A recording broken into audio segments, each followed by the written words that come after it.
देश हितासाठी सोन्याचे दागिने खरेदी करणे टाळा. पुढच्या वर्षभर कोणताही कार्यक्रम असला तरी सोनं खरेदी करू नका. हे शब्द कोणा सामान्य माणसाचे नाहीत, तर देशाचे पंतप्रधान नरेंद्र मोदींचे हे शब्द आहेत. पण अचानक असं काय झालं की ज्या सोन्याला भारतीय लोक सुरक्षित गुंतवणूक मानतात, तेच सोनं खरेदी न करण्याचं आवाहन पंतप्रधानांना करावं लागलं? काय भारत श्रीलंकेसारख्या मोठ्या आर्थिक संकटात जातोय, की देशात पुन्हा लॉकडाऊन लागणार? आजच्या या व्हिडिओमध्ये आपण यामागचं नेमकं कारण काय हे सोप्या भाषेत समजून घेणार आहोत. रविवारी हैदराबाद येथील एका सभेत बोलताना पंतप्रधान मोदींनी भारतीयांना काही कठोर पथ्ये पाळायला सांगितली. नरेंद्र मोदी म्हणाले की पुढच्या वर्षभरात सोन्याची खरेदी पूर्णपणे टाळा, पेट्रोल आणि डिझेलचा वापर शक्य तितका कमी करा, त्याचबरोबर खाद्यतेलाचा वापर कमी करा आणि जिथे शक्य आहे तिथे वर्क फ्रॉम होम किंवा मेट्रोचा वापर करा. पण प्रश्न हा पडतो की एकीकडे भारत जगातली 5वी मोठी अर्थव्यवस्था असल्याचा दावा केला जातो, मग दुसरीकडे जनतेला तेल आणि सोनं या वापरावर प्रतिबंध किंवा कमी वापरण्यास का सांगितले जाते? तर पंतप्रधान नरेंद्र मोदी यांनी नुकतेच देशवासियांना लग्न समारंभासाठी वर्षभर सोने खरेदी न करण्याचे जे आवाहन केलं आहे ते हास्यास्पद नाही, तर यामागे देशाच्या आर्थिक नाड्या ढिल्या झाल्या असल्याची एक अधिकृत कबुली स्पष्ट होती. एका बाजूला विश्वगुरू होण्याच्या गप्पा मारायच्या आणि दुसऱ्या बाजूला जनतेच्या खासगी आयुष्यात त्यांच्या परंपरामध्ये डोकावून सोने खरेदी करू नका असे सांगणे ही लोकशाहीतली सरकारची कसली नीती?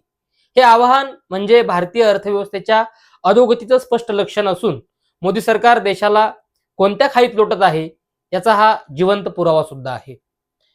गेल्या काही वर्षभरापासून किंवा वर्षांपासून अच्छे दिनचे गाजर दाखवून सत्तेत आलेल्या सरकारने आज देशाला अशा वळणावर आणून ठेवलं आहे की जिथे स्वतःचे अपयश झाकण्यासाठी जनतेच्या सण उत्सवांवर निर्बंध घालण्याची वेळ आली आहे. पंतप्रधानांचे म्हणणे आहे की सोने खरेदी केल्याने परकीय चलन साठा कमी होतो आणि रुपया कमकुवत होतो.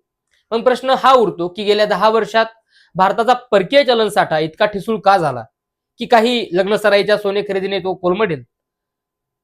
खरे तर रुपयाचे मूल्य घसरणे आणि परकीय चलन साठ्यावर येणारा ताण हे सर्वस्वी सरकारच्या चुकीच्या आर्थिक नियोजनाचे फळ आहे. कच्चे तेल प्रति बॅरल $126 गेले आहे, हे मान्य.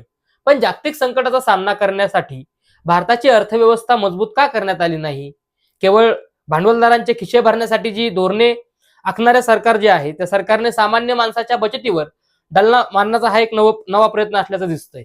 भारतात सोने हे फक्त दागिना नाही, तर ती सर्वसामान्य माणसाची आर्थिक सुरक्षा असते. संकटकाळी बँकेचे दरवाजे बंद होतात तेव्हा हेच सोने गरीबाच्या आणि मध्यमवर्गीयाच्या कामाला येते. आज जेव्हा महागाई गगनाला भिडली आहे, रुपयाची किंमत मातीमोल होत आहे, तेव्हा जनतेने स्वतःच्या सुरक्षेसाठी सोने खरेदी करू नये असे म्हणणे म्हणजे त्यांना असुरक्षिततेच्या खाईत लोटण्यासारखे आहे. सरकारला चालू खात्यातील तूट म्हणजे करंट अकाउंट डेफिसिट दिसू लागले आहे, पण या तुटीला कारणीभूत असलेली धोरणे दिसत नाहीत. तुम्ही उद्योजकांचे लाखो कोटींचे कर्ज माफ करता तेव्हा परकीय चलन साठ्याची चिंता वाटत नाही का? मोठ्या प्रकल्पांच्या नावाखाली परदेशातून जे साहित्य आयात केले जाते त्यातून बाहेर जाणारा पैसा सरकारला दिसत नाही का? फक्त सामान्य जनतेच्या लग्नावरच किंवा त्यांच्या कार्यक्रमांवरच संक्रांत का? जेव्हा देशाचे चलन घसरते तेव्हा देशाची प्रतिष्ठाही घसरते. हे वाक्य 2014 पूर्वी नरेंद्र मोदी वारंवार बोलत होते. आज रुपया डॉलर्सच्या तुलनेत विक्रमी निच्चांकी पातळीवर गेल्याचं दिसतंय. स्ट्रेट ऑफ होर्मुझ मधील तणाव हे फक्त निमित्त आहे. मुळात भारतीय बाजारपेठेत उत्पादकता वाढवण्यात हे सरकार पूर्णपणे अपयशी ठरले आहे. निर्यात वाढवण्याऐवजी आपण फक्त आयातीवर अवलंबून राहिलो आणि आता जेव्हा तिजोरी कमी किंवा रिकामी होऊ लागली तेव्हा सोने खरेदी करू नका असा सल्ला दिला जात आहे. आणि हा सल्ला म्हणजे इथल्या सर्वसामान्य जनतेच्या जखमेवर चोळलेलं मिठच आहे. पेट्रोल डिझेलच्या किमती वाढवून सरकारने आधीच सर्वसामान्यांचं कंबरडं मोडलंय. आता लोकांच्या लग्न कार्यावर सुद्धा सरकारचे नियंत्रण येणार का? उद्या हे सरकार म्हणेल की घरासाठी सिमेंट खरेदी करू नका किंवा आजारी पडलात तर परदेशी औषधी घेऊ नका.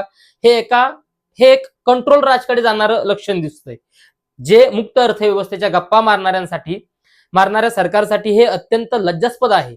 एका विकसनशील राष्ट्राचा विचार करता सरकारने जनतेला बचतीचे मार्ग द्यायला हवेत, पण येथे सरकार जनतेलाच घाबरवत आहे. सोन्याच्या आयातीमुळे डॉलर बाहेर जातो हे अर्थशास्त्राचे प्राथमिक ज्ञान कोणालाही असेल, पण तो डॉलर वाचवण्यासाठी देशांतर्गत उत्पादन वाढवणे, निर्यातीला प्रोत्साहन देणे आणि इंधनासाठी पर्यायी व्यवस्था करणे यात सरकारला शून्य यश मिळाले आहे. इंधनाचे दर कमी करण्याऐवजी लोकांना वापर कमी करा असे सांगणे ही कसली प्रगती? आजची जी परिस्थिती आहे ती पाहता भारत एका आर्थिक आणीबाणीच्या दिशेने वाटचाल करत आहे असे वाटते.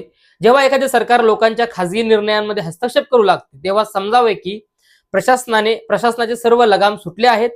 मोदी सरकारचे हे आवाहन जे आहे ते फक्त आर्थिक चिंता नाही तर ती एक वैचारिक दिवाळखोरी सुद्धा आहे.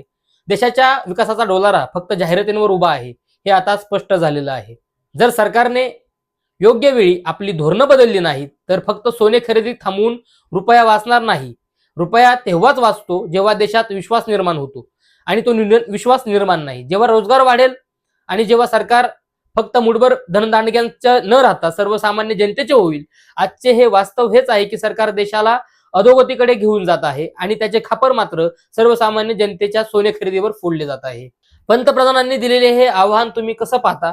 आपण खरोखरच वर्षभर सोन्याची खरेदी थांबवून देशाला सहकार्य करणार का, की यामुळे सोन्याच्या बाजारपेठेवर आणि ज्वेलर्सवर संकट येईल? तुमची मतं कमेंट बॉक्समध्ये नक्की कळवा. प्रबुद्ध भारतच्या अशाच माहितीपूर्ण विश्लेषणासाठी चॅनलला सबस्क्राईब करा. धन्यवाद. जय भीम.